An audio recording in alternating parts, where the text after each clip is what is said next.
Shalom family. I'm just doing a quick garden update for those of you who have asked. Right now we're right smack dab in the middle of fall or the beginning of fall, whatever, depending on where you are in the country. But right now we're experiencing some pretty good weather so far in this early part of November, and towards the end of summer we did plant a lot of greens. We have all kinds of greens planted, and so as you see, they are doing really well thus far, and we have been eating off of these for a while now. And you know, we still have some tomatoes that are surviving. Of course they're starting to die back some, but some of the tomatoes are still surviving. And so I'm just gonna walk around to various areas. Of course there's some of this is weeds, y'all. Haven't been doing much de-weeding, but we still have a lot of greens coming in various areas around the yard. Kale and collards, they do well. As a matter of fact, they could actually go right in through the winter. This is kale, two different kinds of kale here. They can go right in through the winter and survive quite well. And other greens don't do as well, but as long as the weather permits, they will be out here and we'll eat them as we want them. This right here, this is rhubarb. We have a lot of this growing in various areas. With this right here, with the Swiss chard or rhubarb, we like to make quiche sometimes. We'll grab some of our eggs from our chickens and some of those are looking really good. We'll grab a whole bunch of this and we'll wash it off, of course, and chop it up and put it down in the middle of some eggs. And we'll grab some of these tomatoes here, some of these cherry tomatoes. Cherry tomatoes are my favorite, okay? I like the big tomatoes that you have to cut too, but I love these. You just kind of grab one and make sure it's clean enough to eat. Pop it in your mouth. Yes. But yeah, the weather's been pretty good to us down here. A lot of the cherry tomatoes that have dropped to the ground, I usually have the children gather those and either give it to the chickens or we take the seeds out for the next season. Okay, I'm gonna make my way back over here to where we have other greens planted. There's my daughter's cat that she sent us from Michigan. She just kind of hangs out here in the yard. Here's some more tomatoes here. Like I said, I love my cherry tomatoes. A lot of our beds need to be cleaned out. We haven't had a chance to get out here and put collards in some of the beds because I wanted to have collards or kale and everything, to have everything filled with some type of seed this winter. But I changed my mind on that because we have so many already planted that I'll just save those seeds for the next season. Because come next year, they'll start seeding up, which is good, but I don't want them to be filled to the point where I have to yank it out anyway, because I have to make those beds available for something else. And plus, some of the beds need to rest anyway. We'll let them rest over the winter, so come next spring, Yah willing, we'll be able to put something else in the place in that particular area. Like right here, we have some more Swiss chard that we were growing in cups. Sometimes I sound like I'm rambling when I'm out here because I really don't know what to say. I'm just going around. Like we planted these, we started these in cups. And so when this bed was free for use, because we had bell peppers growing in this particular bed over the summer. And as a matter of fact, we still have some on here. Okay, there's one that fell down to the ground. Don't know if you can see that because of the shadow from that container. But anyway, these we started from seed in cups and we transplanted them out. We did these smaller ones. These were other seeds that we transplanted I would say a couple of weeks ago. They were very small in the cups, but you see, as time wears on, they're going to get just as big as those other ones over that we just left. Now this plant right here, and this is a turnip. What happened with this was it was a little bitty seedling just like that. It was in a cup in the greenhouse, and I saw it, and to me that's food. I said, you know what, I'm gonna just stick him down in here with the Swiss chard. And as you see, this is how big it is now. It started off real small like that, but sometimes that's the attitude I take. I'm like, if I find me a little seedling, I know, because my turnips were kind of packed. I didn't have nowhere else to put it in the turnip bed. And so I said, I'll just stick it down in here. He'll grow fast. I'll yank it out of there. And because you see it's starting to cover up some of these baby Swiss chards here. So we're going to be having greens today. So I'll probably just tear these leaves off to where the turnip can still grow in the middle. But the greens here we can put down in the pot. You see what I'm saying? Because he is covering up some of my baby Swiss chards or rhubards that we planted out here. You see those? For those of you who don't know what rhubarb or Swiss chard is, it has a similar taste to spinach, you see. And like I said, we put it in our eggs sometimes, and it's very tasty, very tasty. And now we have here more greens, mustard, 2 different kinds of mustard. Now these are our turnips. They're starting to they've been here for a while, so we can only eat so many at a time, you know what I mean? But the turnips themselves, we take those out when they're ready, and we cut up our greens and we cut up some of the turnips in it. So as you see, we've had a lot of big turnips. We always eat the bigger ones first, you see. You got to get them out before they get too big, because they'll get too difficult to eat once they get a certain size. But like him, we'll probably be taking him out today, and some more of these greens, so that we could have it for dinner, because this bed is getting to the point where it's time to just go ahead and finish off the greens, because some of them are starting to turn brown on the edges, you see. But we've had a good, nice long picking from this, you know, just eating turnips and greens several times during the week. We usually mix our greens up when we do have them. So we'll mix up the mustard, the turnips, the rhubarb. We mix it all up. Now the only thing we don't have out here are rutabagas. We have to plant those in January. Plant the seeds in January. But as you see, we have some really good sized leaves of mustard greens here too. We have 2 different kinds of mustard. These are broadleaf mustard greens. I mean, some of these leaves get so huge. It's like you can probably see some of them over there. I mean, they get like 2 or 3 times the size of that there. I wish I could put my hand over there. I'm not walking in the middle of the bed because I have some of the curly mustard, so I don't want to walk in there. But you can literally chop up like 3 or 4 and have yourself a nice little side of greens with a meal, because that's how big some of them get, you see, depending on how much you like to eat. Me personally, I love greens. I could eat them every day, and sometimes I do, you see. And as you see, even our rhubarb, this has been like the gift that keeps on giving, you see. We've made, my daughter, she made some rhubarb pie one day with the red ones you see there. And it was pretty good, I must say. It has a tart taste, but it was pretty good. It was a nice treat. It was a really nice treat. So you can eat it as a vegetable or as a fruit as it relates to having a pie, you see. Then over there, there's our lettuce. Sometimes we'll have lettuce with our dinner, and so they'll come and get some from that pile there. There's some greens mixed in there as well.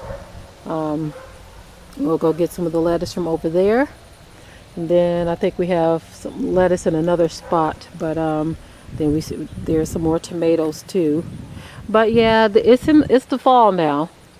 It's fall, and so everything will be dying back soon. So as long as the weather permits, we're going to eat everything that we can, everything that will survive.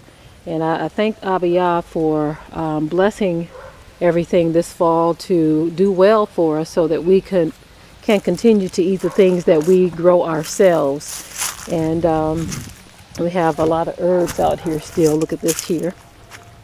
It's time for us to start gathering more of this to dry. That's the neat thing about dehydrating. You know, when you have parsley and basil and oregano and different herbs that you grow yourself, you can dry them and put them in containers. We save some of our old containers from other seasonings that we've purchased, and we use those to put our own in. As you see here with the basil. Oh, we still got some bees out here. I'm gonna have to call Mama Bee out here so she can come and nurture some of her bees. She ain't been out here in a while. As you see, these are starting to seed up. We've already taken some of the seeds off from some that were ready. See, like those there. You gather those seeds for the next season, you see. But this, we've kind of trimmed back a whole lot. I mean, the girls literally took off hundreds of basil leaves. You see, we like to keep some out here because fresh basil in any type of tomato dish is so delicious. So we like to keep some out here, but you know, once it gets too cold, the weather starts getting too cold, it'll die. So we have to watch the weather so we can say, okay, it's time to go and get all that basil in before the weather takes over. But this one little small, I don't know if you can see how small that planter is, but I would say that thing is about 2 feet by 3 feet. And the soil is only about 5 to 6 inches deep. Okay, we planted our basil in this, and it's been giving us basil all season long. And it's been, I mean, right now it's thinned out a whole lot because we've taken so much off and we've dehydrated. We've been using it in dishes that we've prepared. But basil is such a strong seasoning. The flavor is strong, and I love it. I love it. But we've been saving these and drying them out, and we're going to be getting our seeds off soon. Like I said, we've already gotten some off. That's a very important part of gardening. You know, the seeds are getting contaminated all over the earth with all kinds of things. So when you can grow your own and save your seeds, that is a huge blessing to be able to do that, because it's going to get to the point where we don't know what we eating coming out of these stores. So we better start getting our minds geared towards doing what we have to do. Now this right here, I had to come over here. This is dill. You see that? I just put this in, and this right here is weeds. I'm pretty sure they have a use. Not sure what they are. I would have to get my little weed specialist out here, which is Sophia. So, but anyway, these are dill. And when you put fresh dill on top of your salad, it takes it to a whole new level. I mean, it takes that salad to straight up gourmet when you put some of this on top, okay? On top of your salad. Now this right here, this is a little lettuce plant or lettuce seed that just found its way in here. No, so when we saw the little fella growing right next to the dill, we said, okay, we'll let you stay. They hanging out there together, and so we're gonna just let them go on and grow up together, and they'll be plucked out together when it's time to eat as well. You see, and there's some more. You see some more lettuce down in here. Remember, I don't know if you all remember, but I was telling you about some tomato plants that found their way over in this bed here. We didn't plant them here, but they found their way, and we let it stay, and look what it's doing. Look what it's giving us. It's giving us these little tomatoes here. So, but now he did overcrowd. It's still got a lot of flowers on here, which means these are more tomatoes that are going to develop. But I'm not sure if the weather's going to permit. We shall see. But anyway, the plants did overcrowd some of our little, these are lettuces, iceberg lettuce that was being grown in here. So it is overcrowding it a little bit. They're kind of small, but you know, we've taken some of the big ones out And of course, we chop it up and chomp it down. Anyway, I'm not going to be out here rambling too much longer. I was just taking a walk. It's beautiful. Look at this beautiful day. Slight breeze. Look at that. Sun is shining. Abba Yah is good. We love him. He's good. The weather's nice. Everyone's doing okay. And so I was just out here taking a little walk. We have a busy day ahead of us, which includes out here. We're going to be cleaning up the yard during the season. Sometimes things get out of whack. You got leaves all over the place. Sometimes the children don't put their tools away. As I was walking through, I see small hand shovels just on the ground. I see watering containers on the ground, you see, and foam cups on the ground. Sometimes children just don't remember. You know, we use foam cups to start some of our seeds in, and we kind of let them see that garden greenhouse over there. We just kind of let them sit in there, let the rain fall on them, and let the sun just kind of get to them through the cracks and through the top. And so sometimes when the children come out to do transplanting or what have you, they will leave things on the ground. Children will be children, but that's part of growing and learning. We have to tell them, hey, clean up your mess. Even out here, you have to clean up your mess. So we're going to be out here doing just that. And over there in the distance, let me see if I can walk through the path and get over there. Just really quick here. I have a couple of sisters who I promised I was going to give them some okra seeds, because okra is the gift that keeps on giving. You see that? There's still a lot of okra on there. They're way too big to do anything with in terms of eating. They're too big for that, but there are hundreds of seeds in there. Okra is so delicious raw, and it's very healthy for you too.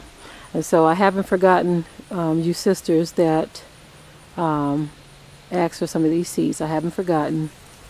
And we'll be taking care of that real soon. We have plenty, and I still know where they have to go. So look for those real soon. But yes. Real quickly here too. You see these tires here. Let me zoom back a little. You see these tires here. We get these free from around the neighborhood. You know, some of the tire shops here, they'll give them to us, and we use those as planters. These are free planters because planters are very expensive these days, and we use the free pallets to make raised beds. So anyone who is trying to garden on a budget, you can use tires for that, and they work very well for certain things. That we put them up against the fence. We have some in the middle of the garden as well. Let me see. You probably can't see them because of, well, maybe you can. But yeah, we've been using those for quite some time now because very economical, very useful when you're trying to do raised bed gardening. And there you go. Okay, I'm going to go ahead and sign off now as I walk over here towards this lettuce and greens patch.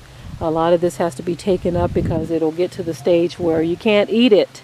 It'll start seeding up and getting really, really bitter. So we'll probably be eating a lot of this today as well.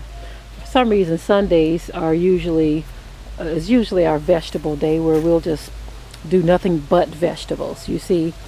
So we'll probably be having some salad for lunch and a pot of greens and turnips for dinner, and have Sophia make some of those delicious hush puppies. We buy this really great organic cornmeal, because you can't get the cornmeal from the stores, you see. We buy this really great organic cornmeal, and it makes some of the tastiest hush puppies and cornbread and dressing that you ever want to eat. So for real this time, I'm going to go ahead and sign off. Shalom to my family. I love you. Have a great day.